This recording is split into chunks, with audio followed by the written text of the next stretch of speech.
Yeah, it appeared people were on shaky water because Karabo and this guy were like Jacques and Dej Loaf. I know you really, really want it, that you belong to somebody else. We are just singing dumb earthly songs. But then, like I said, he made a decision for that chick, and I was like, yes, then it's okay. Top of that, I gave my life to Christ. More so, I was like, yes, then it's okay, right? Yeah, Mara, because I decided to pumaguye, evidently, anymore. Lo muntu waba mona jealous on some your mind. Yes, amadoda have to matla frezela. Pluck your hair out like they're tweezing it and some brows on like some woman with a unibrow or some kid oyang matric dancing. Batlale black out one kuta. Bashanya bana. You made a choice. I mean, I was prepared to leave my boyfriend for you. You were supposed to be prepared to leave that side. You didn't. And now I'm not going to be dragged around here beside peace. And then he was like, you are mine. Hey, as soon as Abuti, ang tumpagadi targwatse, shapagadi metatsanse. That same dude, because I get it, he was still all up in micro when I gave my life to Christ. I started a YouTube channel. I had a blog first, and then I had a YouTube channel, and then everything on my life fell apart. Okay, yeah, isn't those I was just twattling, breaking like some cups in a house that's got poltergeist activity. That's what was going on, and because he was always obsessed with me, I get it. Jacques and Dej Loaf, can we get a room? And you don't gotta tell nobody. It's just me, and it's just you, and what we're doing here is private. I get it, khalangata. He's always liked me, so as I was buga, and especially because I'm Pumeguye, right? Like umsuzo, because it's more so because men are like that. More so was he like, Aisuga, you don't get to stop spazzing over me. You don't get to stop obsessing over me. You don't get to stop every time you see a pic of mine on Facebook, be like, oh my God, this guy's so cool. You don't get to see me walking around in these streets with my tall Amazonian body and just me. You know, nah. Come on, Karabo, you're mine. Like, you know what a man is laying claim to you. He made a decision not to be with you. That was this guy. And precisely because on some your mind, he then never stopped watching my content anywhere. Right? He never stopped reading my blog. Because I get it, back in the day, it was easy for somebody to just type in my name, Karabo Hlongwane, and then find my blog. In the search engine, it was uppermost found my blog because it was in my about page. My SEO stats were up there with the rest of them. So my blog was especially searchable. So he found my blog. He was reading my content while I was still employed for some years. Ultimately, in my blog, where I started to write about my struggle, and when I started to lose my job at MTN and all that jazz, he, of course, had access to my YouTube channel through my blog. He basically had access to my content, alright? All of it. Now that I was losing everything. And when I was out there in the wilderness passing away, and this time around I had, like I said, started a YouTube channel. He then started to watch my videos, and one fateful day, one fateful thunderous Thursday with peals and rumblings and quakings on the outside, one fateful crazy day in these uneasy streets of Johannesburg, this Okie, his girlfriend at the time, right? His girlfriend, right, finds him, I think before they got married, you know, worldly couples before my child that they cohabited. So now he was living, this is now years since we met him. When I met him, perfectly feasible for him to break away, the two of us, let's go to the sunset together, jump on a bouncer, like kangaroos, like a springer, you know that thing that you can hop on and you just jump up and jump and develop on dates and ultimately get married, because we're not tied to anyone, and if we find each other, please go back to boyfriend, girlfriend that we're not sure we want to be with, right? We are both apprehensive about our relationships. Might as well and be together. Anyway, whatever. That's what was going on. I decided to and mind you, this guy so much that even though I've always had a thing about guys with kids, and I was like, I don't care, I'll be a stepmom. The one concession I was willing to make, I liked him that much. So I believe what was going on with that guy was precisely the daughter, right? And no, it wasn't just the daughter. I'm telling you, again, the daughter, right? It wasn't just the daughter. It was the many that he was with, the chicken that he was with. Yeah. Mara, also because of the daughter, the daughter had known this woman, Hlongwane, for a couple of years. The daughter at that time, I think, was about 6 or 7 years old. This chick was with this guy maybe like 3 years. So this girl had only ever known, this little girl, his child, had only ever known this woman, and so for him it was like, I want to confuse my child. I don't want to confuse my baby girl, because my baby girl is actually going to be like, oh dad, you're playing musical chairs between women. Who is it? Who's my stepmom? Who do I say hi stepmom to? So I think for the sake of Wanahai, this became a decision to stick with the woman that he was already with, or not right, say the daughter, right? But that was not the only thing, because me, I got a spiritual gift once I gave my life to Christ, okay? I came to Christ perhaps like 8 months, but my 7 to 8 months after meeting this guy. Maybe a year to 8 months to a year. I was basically en route redemption. So the thing that saved me from continuing to linger around this idiot was my redemption, because he was into witchcraft. Very well, okay, and then, however, one fateful day, like I said, peals of thunder, rumblings of quakings on the outside, one fateful night, him, Maria Kylie, they live together, Anish. You like the Wednesday. That's what's good. Khonale apartment to that guy. Khwasunywa useng see you later baby mwana ngathi bachadile. Fat and set. Because he was fat and setting, one fateful day, umfazi not umfazi, girlfriend, kana kwatenge I'm born again. So it's years since Kiswa Moyena on some Puma game. I had since then gotten dreams about him tagataring me to be his, cause men are like that. They pass you up and then they like, but your mind. I'm your alpha. Is that basic? Anyway, whatever. So the thought that you on some your mind, nobody else is gonna have you. I walked away from the desire of him. I stopped flirting. I stopped reciprocating, responding to his advances. Felt like I belonged to him because he was not prepared to be brave and bold. He was a coward. And the two of us going to the sunset. I'm glad he didn't, because alright. Now it's years down the line, long time since I ever spoke with this guy or anything with him. They get born again, and I only got thrown into obscurity 3 to 3.5 years after me getting born again. And now I was in obscurity, I was suffering, and the only time I started a YouTube channel was once I was out on a limb.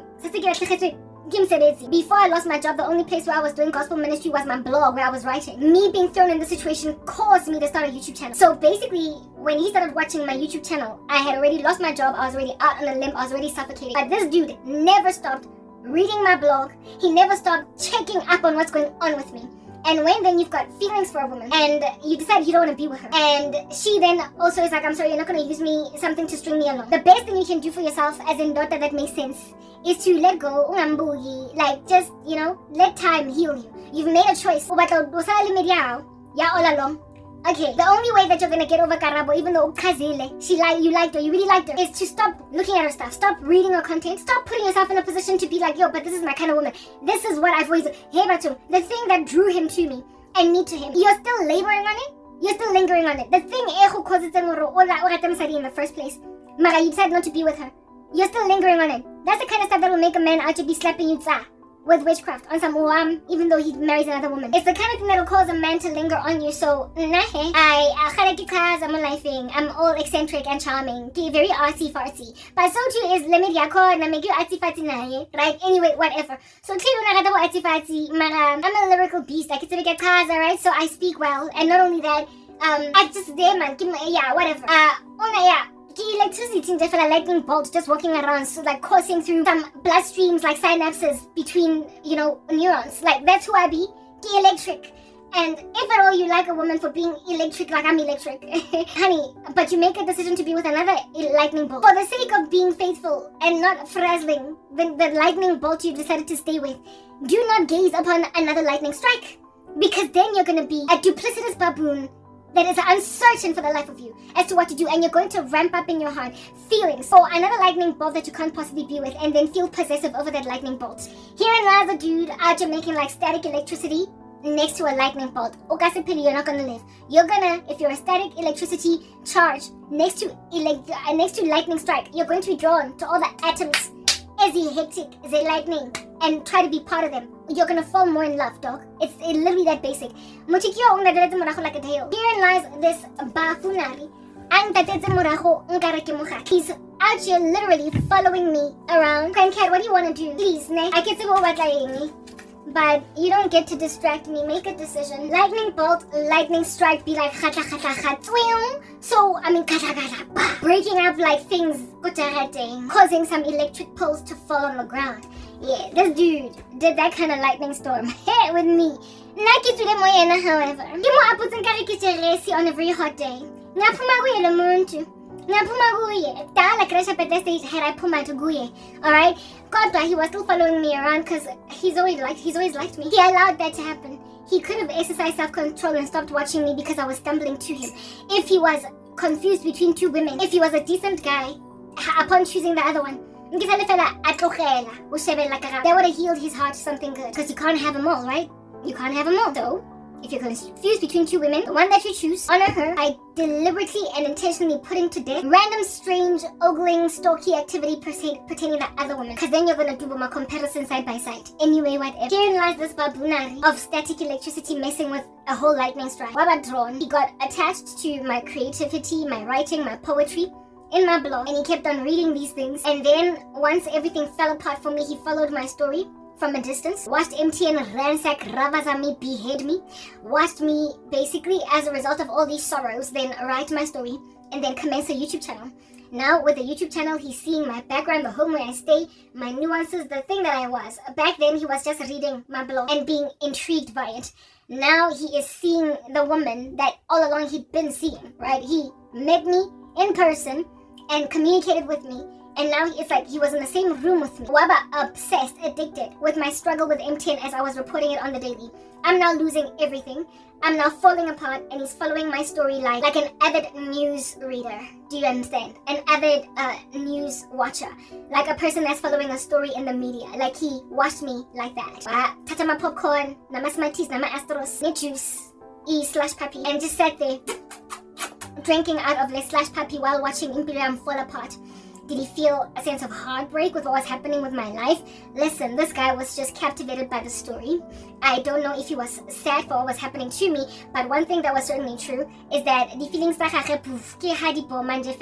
he got stronger feelings than what was necessary. He could have just stopped it, nipped it in the bud at his decision, but he didn't. And so one fateful lightning striking day, peals of thunder, rumblings of earthquakes, his girlfriend with whom he is living, right? And I believe at this stage it might have even been a fiance, right? Yeah. But opened the door on him, watching my content online, and something inside this woman made her understand that the woman that he is watching the video of on YouTube is not just any other random person that you can watch on YouTube. She had an inherent gut feeling, like an understanding that he's not just watching anyone. It's not just, like I said, it's not just you click on a video and you're watching it. On YouTube. And when she walked in on him watching this video on his laptop in the bedroom where I guess they slept together, when she busted him, because he acted busted, that's what I'm okay.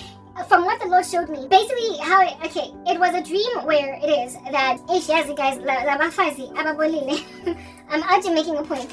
In the dream, this guy was, it's like he was in an empty room in a house, right? And it was dark, this room that he was in, like all the lights were off, all curtains were closed. And the only light shining in this room was basically that which was coming from his laptop.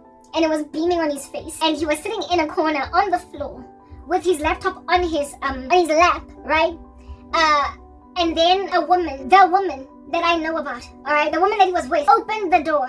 But she did not open it like, wah, you know? She, like you know when you just, almost like trepidatiously with caution. She opened the door, and as she's opening the door, I get it's dark. A sliver of light comes through because the outside is lit, whereas this guy's in the pitch of night inside this room. And the small little sliver of light is in the corner now showing. Like, you know when you open the door of a room that is completely dark? The light coming from outside will show as like a line, a sliver on the wall. This dude, upon observing the sliver of light coming in, like, you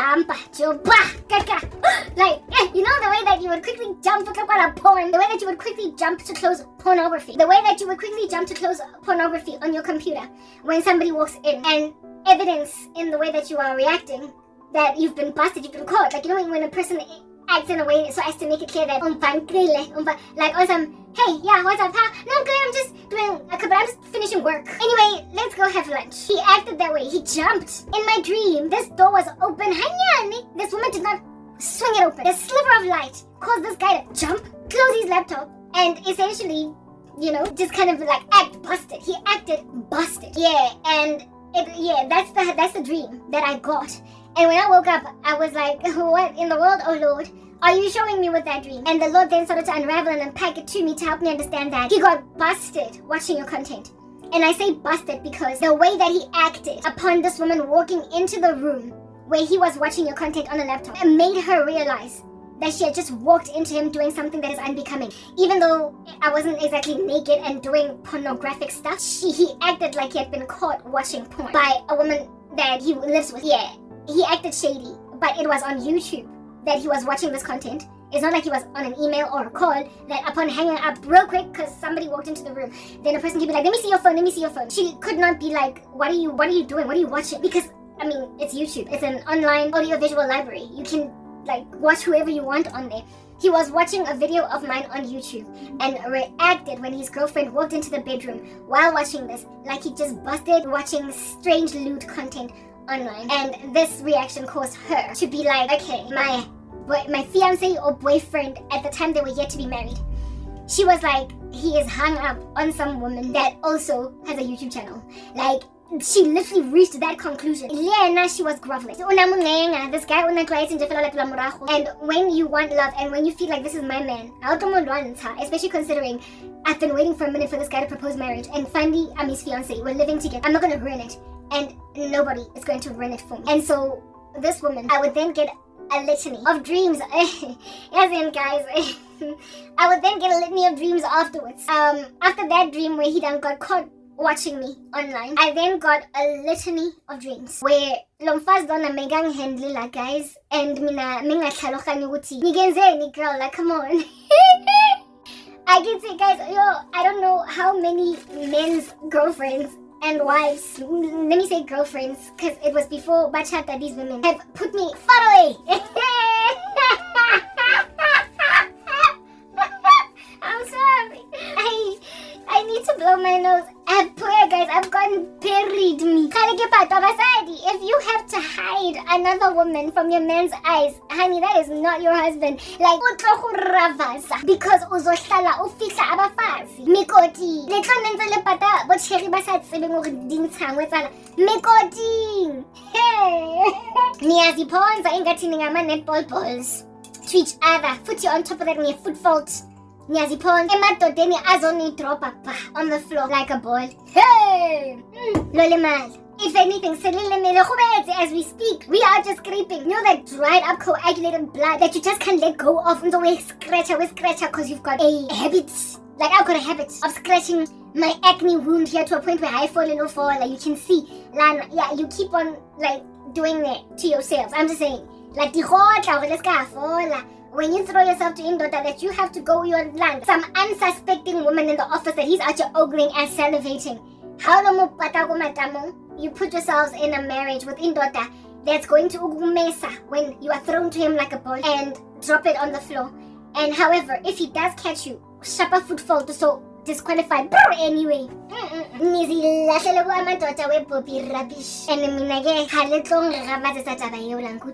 Anyway, Osikio, Yamaloga pupi.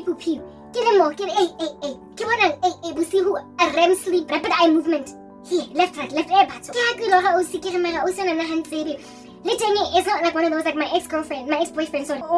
Cheated on me, right? He used to hurt me with some chick that liked him before I came into the picture. Mara, she was a slay queen. As I'm about because I do to go call center. And so she kept on hassling my boyfriend. I've told you that story. Cherele had met me before. She had seen me live. 9-9. Jill Scott, her enemy in that music video, sister girl. I know you don't understand, but you're gonna have to understand. He's my man now. Me and Guy Cherry, chicken. So I'm therefore, you're a Boeing constrictor. Has it auto boyfriend and naked dumping? Because kinkile outie, ewan no say bad like I told get dust. Get brasso. Shiny. I could out shine. Alright, sharp. She knew me, so how much my ex's now wife, I'm Tabangate. I get it. Because like I said, Kimo shiny sister brasso. And then this chick years down the line, even though she rejected him, back when he had nothing, I do to go call same thing. Now wants her because I was ride or die when he had nothing, and she will never add up to that. She will always be the woman that embraced him only because he started making money, and that will always lose you some points before a man. So give that fly on the wall. I am an elephant in the room of their marriage. I'm the ex that she is aware. If I had not rejected him, he would have married me. Why did I tell you now this guy is still hung up? So get she's done that. She's done spells to make my ex-boyfriend, no longer intrigued by me. But they've all just hurt her in return because I keep getting dreams where it is that she's in the front seat as a passenger, right, with my ex-boyfriend driving, and I am just almost like an aberration, a ghost in the backseat. There's always just a sense of me hovering in their marriage, and she is well aware of that because of him being hung up on me still. That's what you do to yourselves, Bafazendeni, when you try to make a woman disappear from Matlamun, when it's not this man's decision, when this man is not the one that has loved you so much that he now has ignored her. When you are making him ignore her, she will always be a ghost, an aberration, a poltergeist, a haunting in your marriage, in your relationship. Nina intanda imiti, thinking that you can hold men hostage. Women that they're more interested in than you. Boomerang, babe. Anyway, I'm busy telling the story. This outie, girlfriend that they made, at the time, nearly girlfriend, not yet wife. He ended up marrying her because she made sure of it.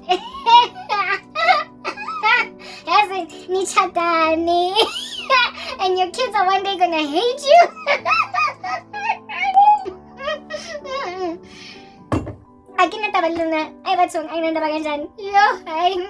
But anyway, I'm telling a story. Like I said, my ex-boyfriend, I can understand his present wife doing a ritual like that against me. Not that it's okay to do a ritual, but hey man, the motivation, she's not entirely mentally insane to do that ritual. Except she is, to a large extent, mentally insane just by mere virtue of doing a satanic ritual. Mara, you can see motivation at thing a woman that you've never met and you would never have known about her. If at all you did not bust your man watching her, never mind responding to her text messages or emails or taking calls from her, but watching her video on YouTube. Like when a woman is removed by those many degrees of separation from your husband or your boyfriend, and then you decide to tagata this woman in order to keep your husband in a bunch pertaining her. Honey, there are like 8 billion people on earth. Half of those are women. How much money you got? How much time do you got to make sure that any woman that your man gazes upon suddenly just eludes him? When I'll tell they spend, you have all that time and you have all that surveillance paraphernalia on you. Do you have your own unique handmade mark of the beast that you can implant as a chip on the right hand of your man or on the forehead of your man so that you can track him, monitor him, and then also, just like the mark of the beast, I believe is going to be able to do this, control his thoughts so as to essentially betray whomever that you decide he must betray, or hold fast to whomever you decide he must hold fast to you as his particular antichrist.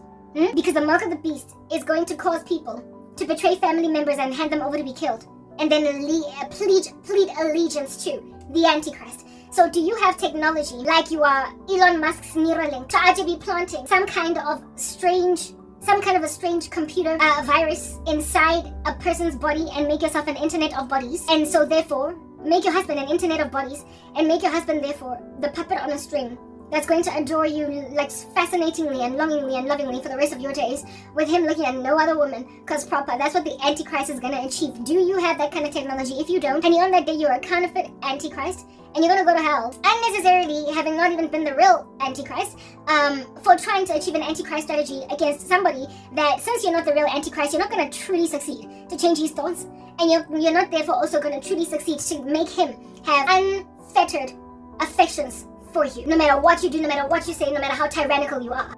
You are not that thing. And so because you're not that thing, you're setting yourself up for the failure of a man finally deciding to go and get what he wants anyway, because men can be selfish that way when they're not regenerated by the Holy Spirit. He will decide to go and get what he wants anyway, because men at some point, if they don't really love you, they will see no qualms with leaving a woman with 7 children. They will see no qualms with basically leaving you high and dry, embarrassed, humiliated, afflicted, scorned. Yeah, it's about pleasure. When men are not in Christ, they are lovers of pleasure rather than lovers of God. Having a form of godliness but denying the part thereof. They're hedonistic. Do you understand? They just want to satiate their taste buds. They are very primitive that way, primal, like primates, eat, drink, sleep, sex. And if at all something is more titivating to his taste buds than you, with him having no self-control, no Holy Spirit, no regenerating power by the God of heaven, honey, he's just gonna go. And so you put yourself in a position, Jefela, to lose that. You basically delay the inevitable. You lose a man that you would have lost a lot earlier prior to you marrying him, Gankani. And so therefore you go and marry someone that does actually belong to you, that does actually love you. Yeah, you put yourself in a position to get hurt later rather than sooner. And now when you get hurt later rather than sooner, you're now also getting hurt with what they call to be a finished off disposition. Hey, scraps disposition. You've already born 4 kids. You've got all those stretch marks on your stomach. You're 45 years old. You're this, you're that, you're the other. You are largely unsalvageable in a way that men are not quite unsalvageable at that age with all those kids. Men can continue to marry 2nd, 3rd, 4th, 5th wives when they have been spent in their bodies, and so far as they've got money to spend. So the older a man gets, the more financially secure he tends to be, and so therefore the more able to you will be replaced for a 22-year-old, a 23-year-old, when you try to block your husband from marrying a woman that was his peer, or more or less give or take 2-3 years younger than him. That guy was younger than me, than me by 4 years. And he was older than his the woman he married by 6, so she was younger than me by 2 years. Yeah, Gaufela, we were, long story short, kind of low-key peers, right? But the older these men get, the younger the women get. So therefore, it starts being kids that could be our baby,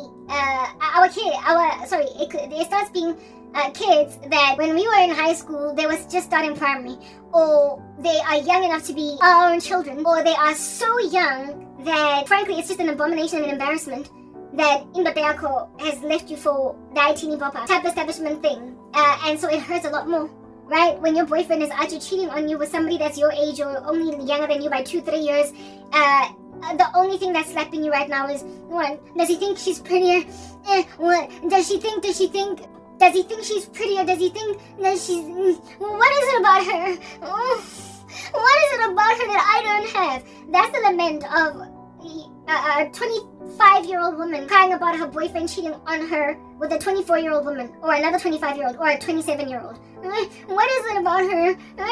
When you all look the same. But when a man is cheating on you with a 20-year-old and you are 40, yes, like it. But on that day, I'm scraps now. I'm moldy bread on the counter. Is that what's good? To a point where you're gonna go and get somebody that's young enough to be my daughter and bring her into Indriich and sleep with her on my bed, kiss her on a business trip.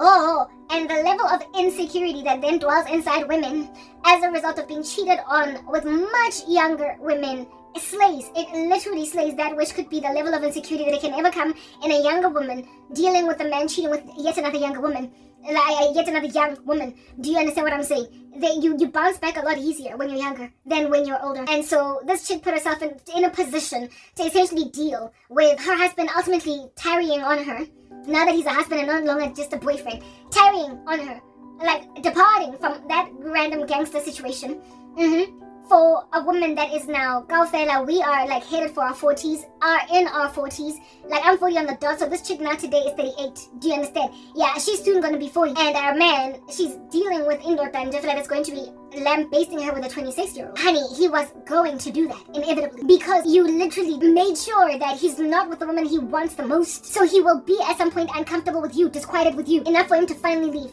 But by the time he leaves you with a stronger insecurity, deeper regret, and a wish that you had just let him go so you could go and marry someone well into your old age that organically wanted you and you wanted him. Just the original thing. Hewa chungma life thing. Whatever this chiki ki mo Laura Lori, like ele ako karamala she Lori. Mo Laura with all the dusty coal therein. I'd only ever seen her like, when you have a crush on a dude, we are just cyber stalking him on Facebook and all that jazz. Yeah, I cyber stalked him and so I got to see all the photos of him and his girlfriend. Alright, yeah, so I knew her face because nake mo stalker. Nake stalker boyfriend because nake mo hat. Banda mo lifing. Chilena, ekisegile fela kay bona ni nepenta ko Facebook. Digile kay bona fela ni nepenta Facebook ko akiso ko panalian. Hagamo is next hagamo tanan chefu. I didn't do anything to this lady. Just have the fact that she got the man I want. At some point, I was obsessed with her profile. Because I wanted her man. But I grew up, I overcame those nasty hurdles of worldliness. And I was Christ-like now, so I was like, good for you, go have your chat down first while. I'm sorry for trying to be an interruption in that. I even sent him an email apologizing to him for trying to take him away. I thoroughly did. Awesome. She's a good woman. I didn't know her, but I figured that she must be a great girl for, him to, having been apprehensive about me, nonetheless not going ahead with what I'm doing, because there must be something that he's holding on Kayen, alright? There's something about her that you loved enough for you to realize that you don't want to hurt her. Yeah, and so I'm sorry for being the thorn in your flesh. I'm gonna extract myself now. Once I got born again, I thoroughly sent him an email and I was like, I'm sorry. I said I'm sorry for stumbling you pertaining your girlfriend. I did. When you come to Christ, you do right things. Anyway, I did that right thing. And maybe that's also another reason why he kept following me around. How dare you be mature about me choosing my girl? Yes, I'm done. Anyway. So this chick that I ended up respecting by saying I'm sorry for hurting her and you for confusing you. I then see her in my dreams and I'm like, all that I've ever seen her, I've never had a conversation with her. I've only ever scrolled and coveted. Back in the day when I was not stalking her man, but like spazzing over her man, I got obsessed with her Facebook. It was one of those yawning ones that don't have any security on it, so to a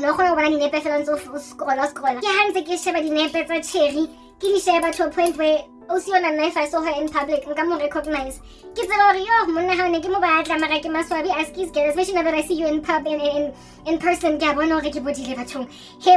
I could recognize that chick in public any day because dala on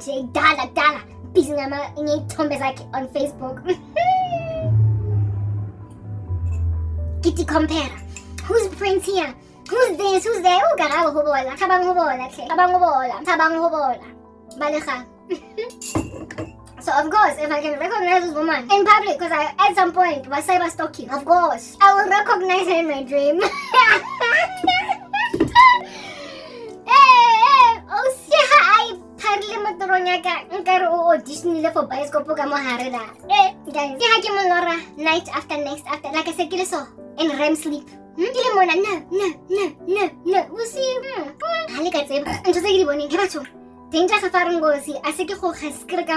The first dream I get, now, when I see public transportation taxi, it always represents a sense of control. Where it is that somebody is driving a minibus taxi, right? And what do you call this? The people that he is carrying at the back are controlled. They are being taken where the taxi driver will have them go. And also the taxi industry in my country can be violent, and it's not a preferred it is not a preferred mode of transportation by people. However, it is an acceptable or a necessary sort of kind of transitory phase before you finally get your own car. If people would choose for themselves in this country what mode of transportation to use, they would first and foremost run towards buses, either Rea Vaya, Padco, or the Gandhi Square buses, or any other, or Ubers and whatnot, rather than these mini bus taxis. Because of the violence and how rude taxi drivers can be, and how the taxi is unpleasant, and people who use them, long story short, it's a necessary evil. Like, you just go through the modes until you can get a job one day and have your own car, alright? Everybody who is in the taxi space strives to ultimately get their own cars, because y'all know taxi life. Short left, short right, after I'm a taxi Kenya, and those who are stranded with them for the rest of their days feel unfortunate, but they are our transportation as a country. From A to B, go to school and back, go to work and back, until we can get out of that space. So when I dream about a taxi driver driving a bunch of passengers, I'm aware that it speaks of control and you not being where you would much rather be, but you having no other choice but to take this in your stride. That's why God uses taxis, because of how metaphorically or allegorically they apply to my life in particular. Not yours, because you don't necessarily view taxis that way, but I do. So this is unique to me, so don't imagine me as some kind of a dream interpretation Bible that you can go back to refer to. And then what do you call this, like an addendum or an annexure, and say to yourself that God said that when she dreams about taxis, it means control and witchcraft, so it must mean the same thing for me. No, taxis might be very different to you. These are unique experiences. Let me just put that out there. Cool. Now that you have heard all that, I dream about this cherry, right? At the stage of, this is now at the beginning of my sorrow. I have just started losing everything, and at the beginning of my sorrow, I was still going to Wits every day. For Wi-Fi, it was the latter end of that academic year. My student card still could access the campus all the way into the next year, the first couple of months of the next year. So even though I was no longer registered as a student at WITS because of stuff that hit my life, I was still going there for Wi-Fi because I was still living go for ways. It's not internet good thing, right? So I would go to WITS just for having access to the internet, and that's where I was uploading my content from. I was uploading my content. I would do it in my apartment in 4 ways, drive to WITS, and then upload it using the internet in the computer labs at school. Very well. I get a dream. In this season, I'm suffering, I'm suffocating, I'm trying to breathe, but it's hard, right? MTN is, like I said, throwing me away. Everybody's spitting on my shoes. This guy's still watching my content. The wife busts him. It was a girlfriend at the time. We are bank, and then realizes, Uguti, this is more than just my man looking at YouTube because of how he reacted. And then next thing I get dreams, y'all. Yes. This chick that I know nothing about other than her pics on Facebook, whose boyfriend I briefly stumbled, but it had been at this stage years since I walked away from all that stumbling. Because I got born again. So I'm no threat. I shouldn't give her to her. I dream about her. Literally, she wasn't rough or violent. There's one that was violent in my dream, belonging to some other dude, right? I was inside the campus. She just cordially walked up to me. Just cordially. One tatang and marched me out of campus. Marched me out of campus. I think it's Yale Road. And then Wangisa to a taxi rank that was manufactured in my dream because there's no such taxi rank outside of WITS, but it looked like it was a certain man. That taxi rank on a bus stop. Outside that particular entrance, there's a bus stop. Yeah, the bus stop Candy Square, right? Instead of there being a bus stop, yeah, the bus still. It was a taxi rank, so that's why it's not one that actually exists in the country, right? She took me to that taxi rank that was not far from the exit point of my campus university. Ang walk to a taxi rank that was by where the bus stop in waking life is at. Wavula umnyango we taxi, one particular taxi squashed me inside the way that a kid would squash their teddy bear in a dropper in the morning so as to give the illusion of having cleaned up their room to their mom. One squasher in a taxi without even checking to see if I've got a seat in there or what. One squasher in there. Close the door and watch the taxi drive off with me. She literally got home, guys. Wanglanda from campus walked me to the bus stop that was now a taxi rank, squeezed me into a packed taxi, sardines full of people, and watched it drive off. And then she was like, "Okay, this is good. I've done this." Basically, she was just doing a spell, according to her, where he's my man, and I don't know who you are. I don't know what relevance you are to him. I don't know where he met you, but he's certainly kind of obsessed with you to a point of watching your YouTube content. And I know that you're not just a YouTube content creator to him. Oh, I'm Monstrous. And it's one why because you all eccentric and you've got a YouTube channel, so hard.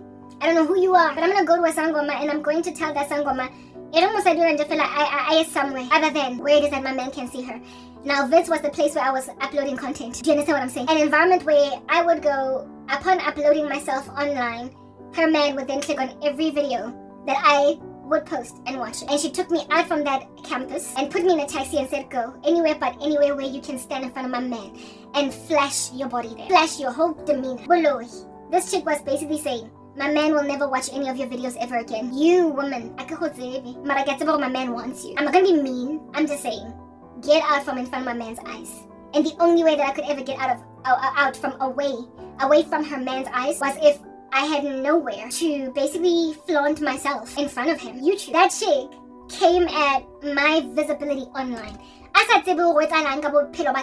In general, she did that. Lo and behold, a couple of months from that date, so it would be a couple of months, because of the harassment of my person by my family, to get off YouTube too. Like pressure. I didn't have my own apartment, my own life. I had to go back home. And in the season when I was at home, my mom even took one of my cameras and broke them on some stop recording. YouTube. And yet another one of these random guys. One of these random guys to a point of death now. He wanted to kill me. One that I used to think was my future husband. That guy was so abusive that I finally made a decision that, listen, the combination of my family persecuting me for being on YouTube and also in my blog, right next to that's trying to kill me because he went and married another woman. I decided whatever, I'm getting out until I'm safe. I told myself that until I'm safe, I've got a job and I can take care of myself. I can't go back to ministry. So I basically went underground for a good, I think, guys, it was like 2 years, 3 years, thinking that when I get a job, when I get restored, when I get recovered, that's when I'll go back to ministry. In that 3 year season of which, when I was underground, I was recording content, I was working every day, so as to get stuff off my chest. I had intentions and plans to share the videos that I was recording, basically in retrospect or in prospect, once I got back on YouTube again. But I was waiting for a time to get my life back, but it never came back. My life never got recovered. I never got a job. I never got independence. And so the next time when I returned to YouTube, it was a return in the lines of, I've prayed all these years and I've stood my ground and I've made myself indispensable to my family. I have also been called by God, and I went underground, scared, fleeing from wicked men and wicked women, and it didn't give. I work for no one but Christ. He will be the one to protect me, to make sure that I don't just get murdered by some psychopath on the internet using satanic spells, to make sure that I also don't get scooted out by some bobbies that say that quit or else. I belong to Jesus, and greater is he who is in me than he who is in this world. I wasn't idle all those years. I was working, but I was not posted for the very same reason that a whole chunk of my brethren on the left and on the right are not sharing the work of the Lord, because they've been persecuted on the left and on the right, and they went underground. And I've already had my season of going underground. I'm not going back again. I've been there, and I ain't going back to cowering anymore, right? Anyway, so this chick, her witchcraft and that of many other people essentially took root, it appeared, where I was bullied off the internet, and so therefore extracted from amazed where this man would ultimately become the husband. He proposed, fiance, and then ultimately by church she got her man. Do you understand? That weird little underhanded random rubbish. Yeah, Mara, she did also take me out of Wits. Wits also staged a coup against, yeah guys, so much has happened to me. But what did Wits do? What's the word? They excluded me from registering again the next year, even though it didn't make sense. Bare, I was academically excluded, albeit when you would get academically excluded at Wits University if you fail subjects, so many of them that I we need to go and take other students type setup thing. Or you can be academically excluded if you don't write a certain number of exams, whatever. Yeah, but they can't academically exclude you if out of, like, let's say 7 subjects, 7 modules, you have failed 4 and passed 3, or you have not written 4 and passed 3. It's not grounds for academic exclusion. Academic exclusion is when abysmal and different across the board. You be out here lambasting or patronizing Wits by passing 1 subject out of like 8 modules in a year. It's like, come on, you don't want to be Moscolo. And then they exclude you. But if you are like basically half and half, or even 50, or even 55-45 in your balance of where you're doing well and not, they can't academically exclude you. Especially also when the subjects that you have done well in, you've passed, you've done well, like as an 80-90%, they can't just academically exclude you. Well, the first half of that year, I did so well that I basically almost low-key straight A's with 1 B, exceptional B here and there in my first semester, because what happened to me at MTN happened around June, and it would be in the second semester that I would drop the ball everywhere because I was just being abused. I was thrown out. I was no longer employed. I could not focus on anything. Life happened. And so literally on my academic transcript of my final year, right, at Wits, there was like 95, 85, 82, like just passes with 1 odd B in all the stuff that I did in my first semester. I had never passed that well. When I came to Christ, I did even better than I did before, because now I was working heartily as unto the Lord. I had been at Wits at that stage very many years, and I'd never been excluded where I had lesser results than that before. I did that well. Second semester, I didn't fail anything. I just didn't pitch. I registered subjects, but life slapped me. So I did not come to classes, so I didn't meet due performance, and then I also didn't write exams. So basically, there's a code, Govits. There's a code, Govits, for that. When you don't pitch for an exam, you get a FABS. They don't just say fail on your academic transcript, they say FABS. And FABS means fail because of absent from examination. Fail because of being absent from examination. I had something like 4 FABs. I failed because I was absent from the exams. I failed because I did not meet due performance. I didn't meet due performance because I did not pitch for classes. Because I was being harassed, I was being fired from work, I did not have resources in me to focus on all these things in my life that are going on. However, I had done so well in the first semester, having passed with like ridiculous marks, that when Wits decided to academically exclude me because of all those FABs, where I didn't pitch for my exam, I knew that there was more to it than Mr. I knew that I was being persecuted. A lot of stuff happened involving also my mom, even using a lecturer at Wits that really loved me. This one guy, because I used to do well in his class, I cried to him. I was like, how can they exclude me? For this, I had life issues. That's why I got the FABs. Whatnot. I appealed, and upon appealing, they said no. When then They said no, after I appealed, that's when I went to the lecturer. And it was only once I went to this other lecturer that Wits then came back and wrote me an email on some, listen here, right? You are only left with one module to graduate. So, we'll allow you to go and do that module at UNISA and then come back to Wits University and we will credit you for it and we'll give you a degree. I still thought that I was like, no, I want to finish my degree Momo Wits, and they finally conceded, but I could not return back to school the next year because, life was still happening to me. I had to fight like a dog. But Wits basically was trying to tell me, I had intentions to return back to Wits and be like, listen, go constitutional court because degree and degree, but I have not had the resources. I had plans to go back everywhere where everyone had persecuted me. Mara, weird where Wits actually academically excluding me, albeit getting straight A's in the first semester and not even failing because I did badly in exams, but being absent from the exam, absenteeism of which I explained it in a lengthy essay as to why I wasn't there to write all those exams. And they still, that weird decision, that's that girl. Like, she did a spell to get me to not be able to come back to Wits again. That was the only source of internet I had. That was the first thing that happened, and then my family persecuted me. Some other dude tried to kill me with witchcraft, and then I was like, yes, unveiling a number from YouTube. Combination of things. But these things, you understand, witchcraft works by suggestion, trickle effects, recommendations, and again, people acting irrationally, out of character, out of whack, pertaining the witch's demands. You will find people making decisions that don't make no sense at all because some witch is in their mind.